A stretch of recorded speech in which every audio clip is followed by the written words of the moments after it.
Hi, welcome back. Today we're going to be discussing my personal favorite bourbon, Woodford Reserve Distiller Select. Hopefully since last week we were able to go out and get a bottle, so if you did, go grab it, get a glass, and meet me back here for a drink on the Whiskey Dictionary.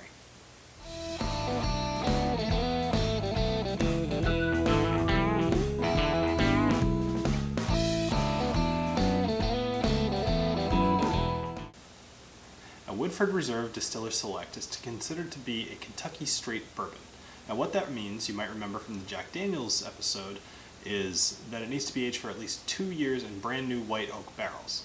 Anything less than 4 and they have to mark it on the bottle.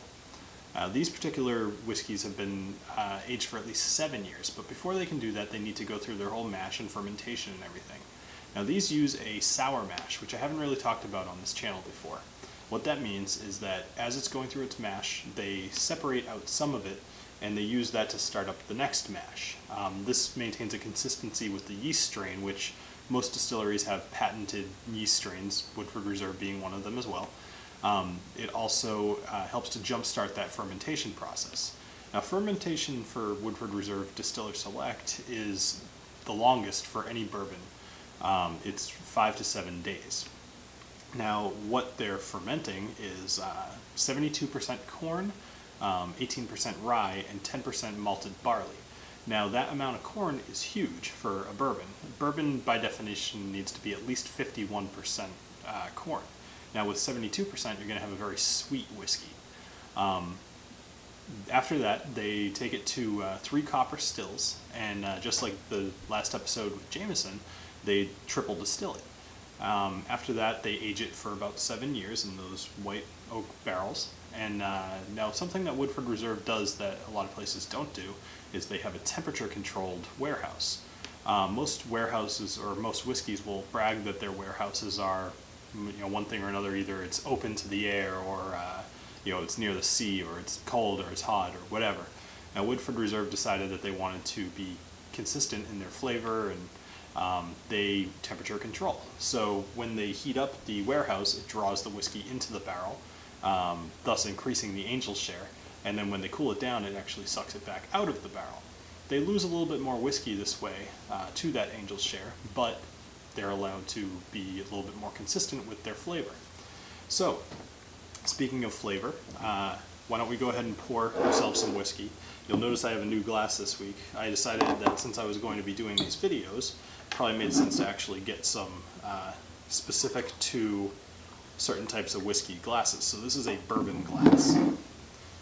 So one thing that drives me crazy is that when somebody is introducing me to a new whiskey, I hate for them to tell me what I'm supposed to be smelling or tasting, because I find it kind of ruins the experience. So before I ever tried this, somebody told me what I should be smelling, and I will never do that to you on this channel. But go ahead and have a smell and see what you smell, and then we'll discuss it. So go ahead.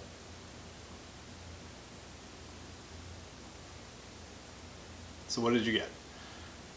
Personally, that item I told you about is sour apple. Now I think that's really neat, and for the longest time I was just kind of like, all right, I smell sour apple, but as I said in the last video, I don't quite have the nose for this yet. So I thought that was a little probably wrong. But in my research for this, I found out that dried fruit, including apples, is something that you can absolutely smell in this. Another thing that you pick up absolutely is vanilla, but you're going to get that in anything that's aged in an oak barrel.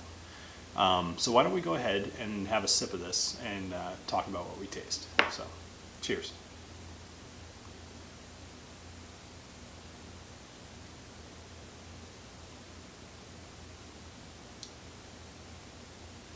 Alright, so what did you taste? So me personally, I can taste those apples once again. Aside from that, you get a little bit of, first of all, it's definitely very sweet. Something that you'll notice is that not only is it smooth, which is in part by that triple distill, but also based on the corn, but in the throat, you're not getting a punch to the throat. It's not harsh. It's very warm and kind of nice. Now something I've noticed when tasting whiskey as well is that your second and third sip, you're going to pick up on subtleties that you didn't get during the first sip, because usually whatever that powerful flavor is going to overwhelm that first sip. So go ahead and try a second sip and see if you take anything different.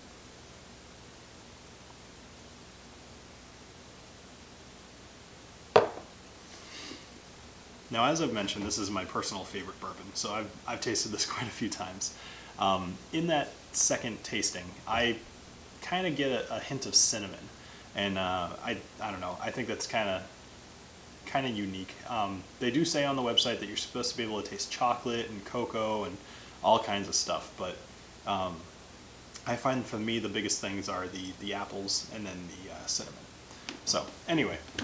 Go ahead and continue to drink. I'll tell you a little bit more about the distillery and the company as I've done in the other episodes. But first, let me tell you, I've got 2 bottles of this, and it's not just because I love it. Although this one is almost gone. You tend to go through a lot of this when doing the research for these episodes, which is just awesome.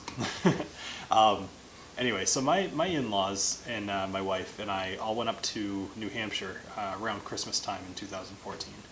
And we stopped at the New Hampshire State Liquor Store. So my mother-in-law asked me, she says, hey, I've got a friend who really loves whiskey, but I have no idea what to get him, but I want to get him a Christmas present. So I recommended Woodford Reserve. I had tried it a few times at that point, and I knew that it was complex enough to be awesome for somebody who loves whiskey, but it's not going to break the bank. I think these are probably about $35 to $40 normally. So anyway, she ends up picking one up, and while convincing her of this, I decided that I should get one for myself. So I grab one for myself, buy it, she buys that. Come Christmas time, I get this as my Christmas present. So I have 2 bottles, and this one is going to probably be gone within a week or so. I drink it a lot, I love it. Alright, so speaking of bottles, this is the Distiller Select. They also have a double oak bottle, which is new as of 2012. This is from 1996. The double oak I haven't tried yet, but I'm very much looking forward to. I figured I would do a different review on that, but I'm planning on moving away from bourbons for my next few videos, so I figure I'll let that one wait a little while. Aside from that, this year, 2015, they're going to be releasing a rye, which I'm really looking forward to. I have no idea when this year, but when it comes out, I'll probably end up doing a review on that as well. They also have a master collection that they do. They've done it for the last 12 years or so. Every year around November they release this specialty whiskey that they did. For example, last year they took, I think it was their double oak, and they aged it in Pinot Noir barrels from a winery over in California. And sounds pretty awesome. I unfortunately didn't think to look for it at that point, but this November I absolutely intend on getting whatever their master collection bottle is. Aside from that, the history of the actual distillery. So it's a historic landmark, which is kind of neat. It's in Versailles, Kentucky, and in 1780 they started distilling on that property. But as of 1838, they actually built the building which is currently standing, which makes it the oldest bourbon distillery in Kentucky, one of 9, I believe.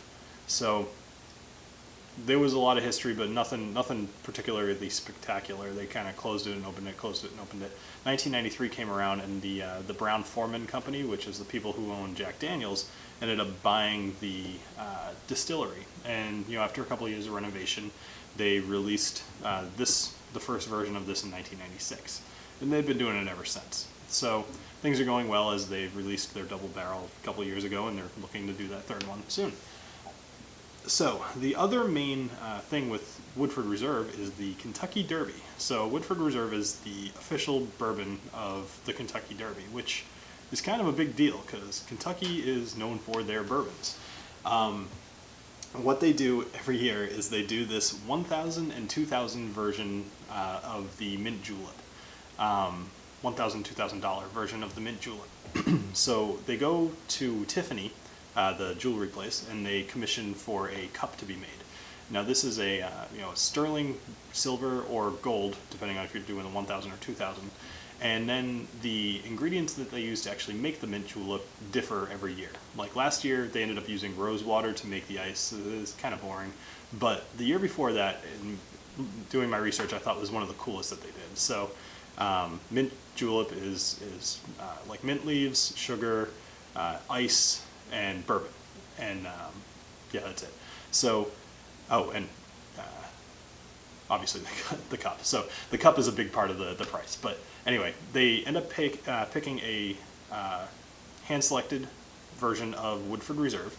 Then they ended up doing the sugar for this mint julep. They smoked it over old Woodford Reserve barrels, which is kind of cool. They took some mint chocolate leaves from a place in California that grew them specifically for this event.